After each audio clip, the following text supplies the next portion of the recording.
saya akan masuk ke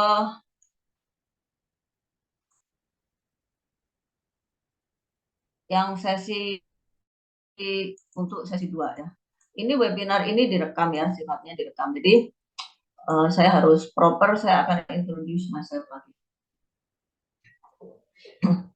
Oke, selamat malam Bapak dan Ibu. Terima kasih sudah hadir di webinar kali ini. Kali ini saya membawakan mengenai EB3 Green Card, yaitu Green Card atau permanent resident Amerika untuk workers ya. Saya perkenalkan diri karena ini banyak yang baru. Saya akan perkenalkan diri saya dulu. Nama saya Georgina Mika, saya founder dan director dari Intut Negeri Migration. Saya member dari Investment Migration Council. Ya, walaupun yang untuk EB3 ini bukan investment migration, tapi saya juga membawakan mengenai investment migration ya. Jadi saya juga memasarkan program-program yang ada underlying investasinya.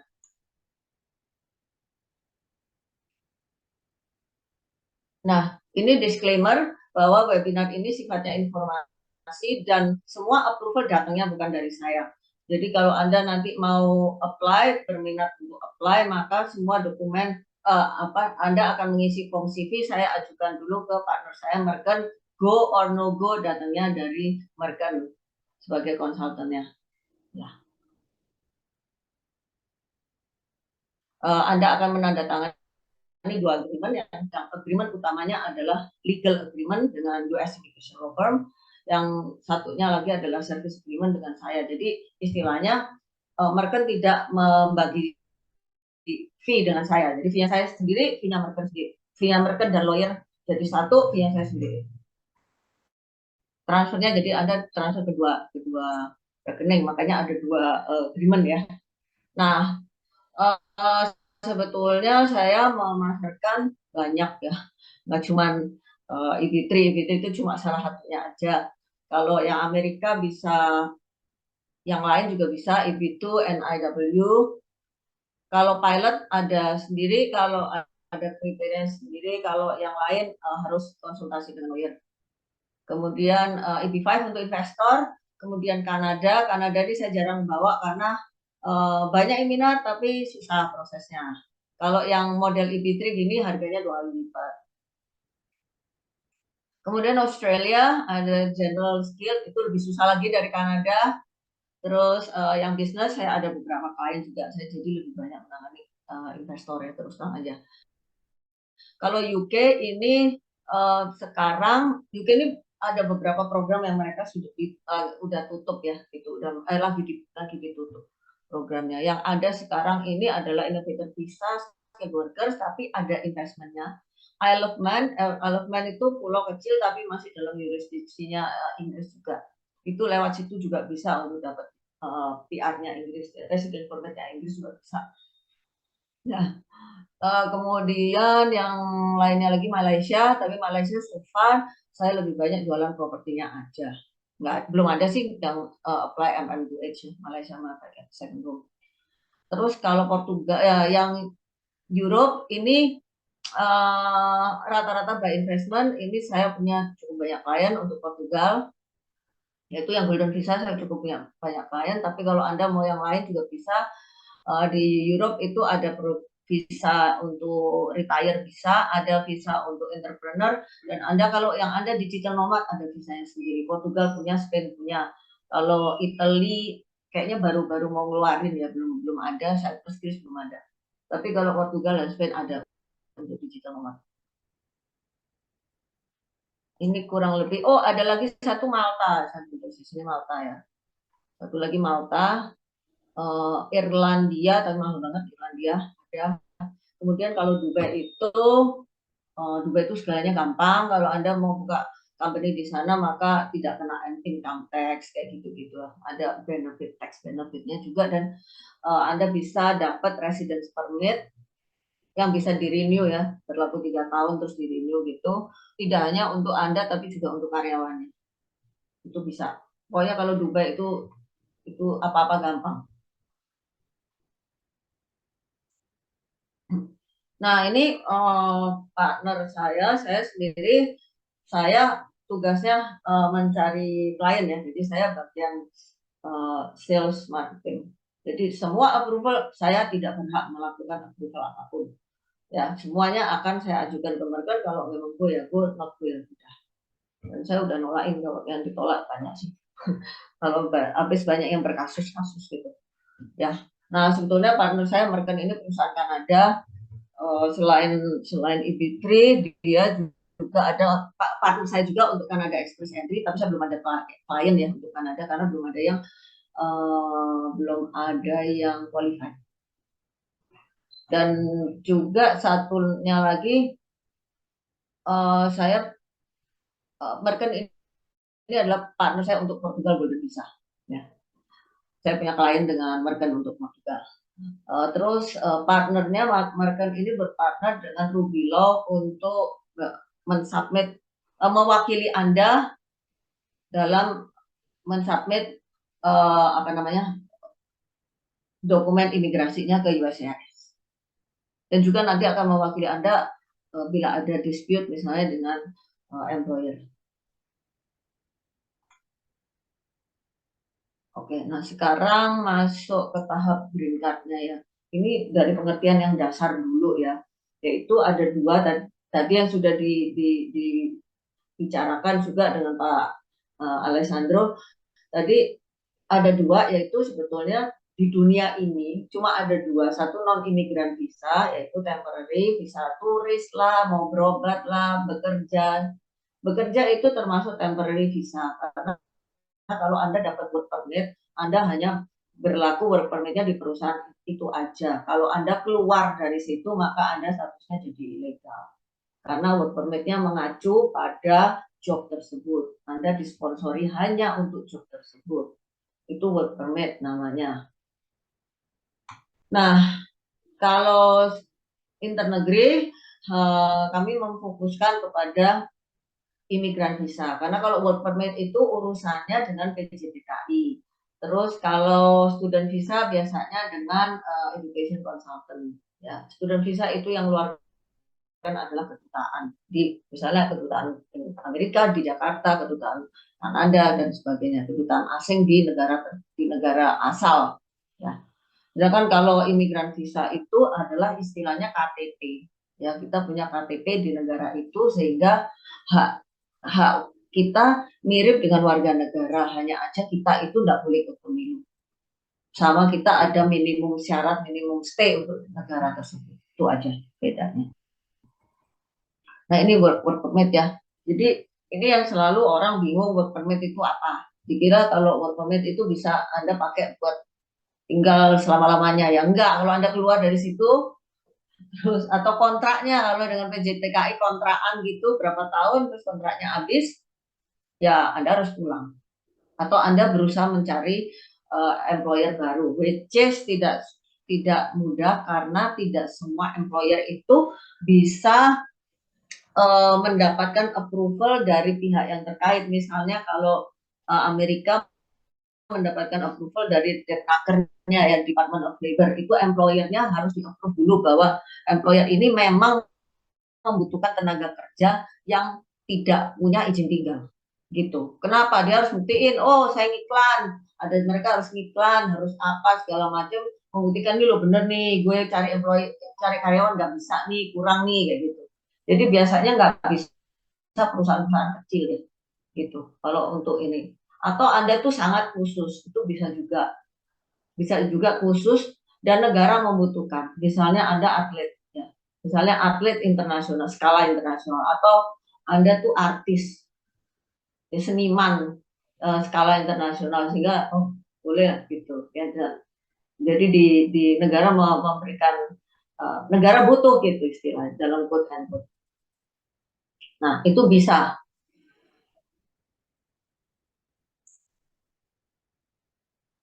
Nah, jadi ini tadi pengertian green card hanya bedanya dengan citizen Anda tidak bisa ikut pemilu dan Anda harus memenuhi minimum stay di negara tersebut sesuai ketentuan negaranya. Dan khusus untuk green card kalau namanya green card itu hanya Amerika. Jangan ditanya green card Kanada, nggak ada. Green card itu ya Amerika. Maka kalau Anda sudah mempunyai green card, maka Anda tidak perlu sponsor lagi nantinya kalau Anda mau cari kerja. Awalnya saja disponsorin. Kenapa? Karena Anda masuk di kategori green card-nya nanti dibahas ya. Green card-nya kayak gini, terus ya. Oke. Benefitnya sama ya, sama tadi saya sudah sebut. Dan satu lagi yang membedakan misalnya dibandingkan negara Eropa ya, kalau di Eropa walaupun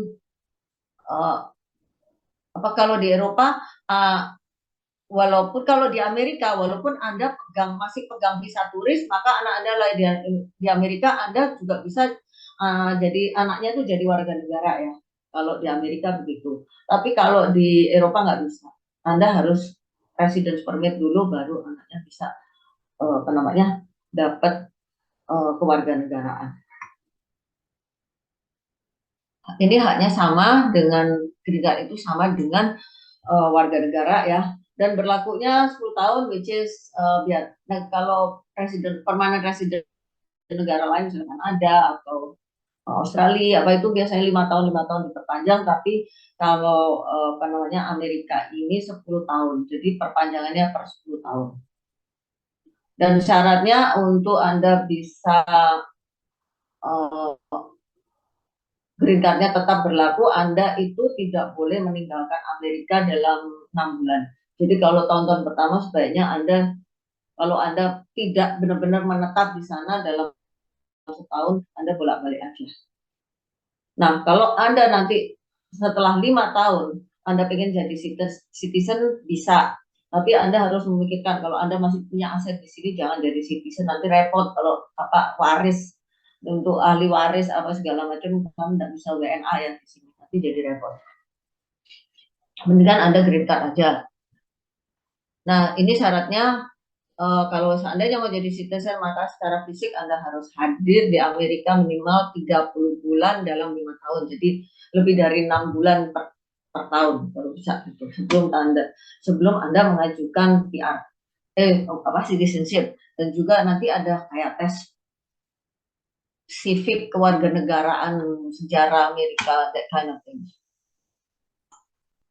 Oke, ini tadi yang ditanyain ya, jenis-jenis green card itu macam-macam. Yang pertama berbasis ke pekerjaan, ada EB1, EB2, EB3, EB4, EB5. Kalau yang kayak artis, seniman, atlet itu bisa masuk ke EB1. Ada EB1A, EB1B gitu. Itu pekerja prioritas, masuknya di situ. Kalau EB2 itu lulusan S2, S3, misalnya Anda punya riset dan research center tersebut memerlukan Anda dan sebagainya, itu Anda bisa disponsori dengan EB2. Dan kemudian EB3 sebetulnya ada juga yang dengan profesional ya, kalau profesional atau yang skill worker. Tapi kalau skill worker kita tidak ada sponsornya, jadi kalau Anda mau ya Anda cari sendiri aja ya. Kemudian misionaris itu bisa juga, tapi harus ada afiliasinya dengan Amerika, yaitu EB4. Maksudnya EB4. Jadi sponsornya adalah misalnya gereja apaan gitu di sini yang punya afiliasi di Amerika, gereja apa. Nah, itu mereka harus memberikan sponsor untuk Anda, untuk orang yang si pendeta yang di sini itu gitu. Dan kelima adalah investor imigran. Investor imigran ini mahal, ini 800.000 US, belum termasuk fee-nya lawyer dan sebagainya. Yang kedua jenisnya adalah berbasis pekerjaan. Itu ada FB1, FB2, FB3, FB4 ya. Ya ini urusannya sama lawyer, saya nggak bahas di sini. Dan yang terakhir itu yang tiap tahun ada, kalau Anda mau mengadu untung, Anda mesti memantaunya bulan Oktober, sekitar tanggal 8, tanggal 9 gitu. Itu 1 bulan dibuka ya. Jadi antara tanggal 8 Oktober sampai 8 atau 9 November itu aja jeda periodenya untuk Anda apply loteri, dan Anda jangan apply lewat orang lain, Anda bisa langsung apply di website. Karena ini gampang. Biasanya apply-nya Oktober, nanti pengumumannya bulan Mei tahun berikutnya. Kalau Anda tinggal masukin lah nomornya, kalau nggak dapat email, umumnya Anda tidak diterima. Dan kalau nggak percaya, Anda masukin aja nomor referensinya, nanti keluar di situ. Oh, mohon maaf, Anda belum belum beruntung, bla bla bla dan sebagainya. Oke ya, sekarang yang ini yang mengenai EB3-nya khusus. Yang tadi masih gerindra secara umum ya. Jadi EB3 itu EB itu employment based. Karena ini berbasis pekerjaan, employment-nya. Kalau jadi EB3 itu harus ada job offer, artinya harus ada employer yang mensponsori Anda. Nah, yang paling gampang adalah yang dengan unskilled job. Makanya ini tidak untuk semua orang. Orang yang punya duit kadang-kadang nggak mau ya, kok gue kerja gitu ya gitu. Nah, yang bisa disponsori walaupun ada skill profesional dan others unskilled, yang saya bahas di sini adalah yang unskilled job. Ya.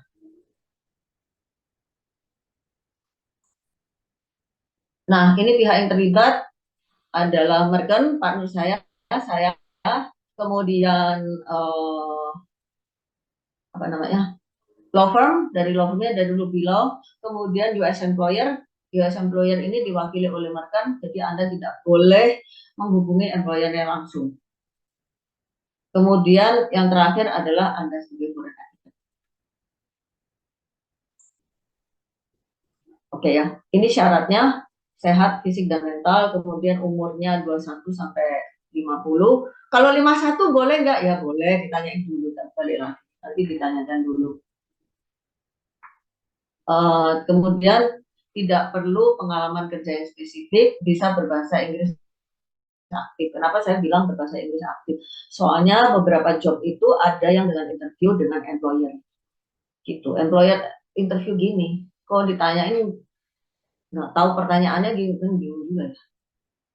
Gitu kan nggak bisa ngomong ya gitu. Terus kalau anda kerja terus nggak ngerti, kan susah juga ya gitu. Ya masih ada sih waktu 2 tahun belajar bahasa Inggris ada, tapi kalau toh anda kena random interview, ada beberapa job kan ada random interview ya, terus anda nggak bisa jawab, anda kalau juga. Kemudian SKCK, tes kesehatan itu nanti belakangan. Kalau yang pertama tidak diperlukan karena itu diperlukan nanti kalau di kedutaan. Kemudian satu yang penting adalah Anda harus mau bekerja di perusahaan yang mensponsori Anda, karena ini perusahaannya beneran bukan akal-akal. Jadi nama Anda sudah terdaftar di Depnaker. Kalau Anda apa nantinya melarikan diri, jadi ke Amerika terus nggak kerja di situ, Anda bakalan dilaporin sama employernya.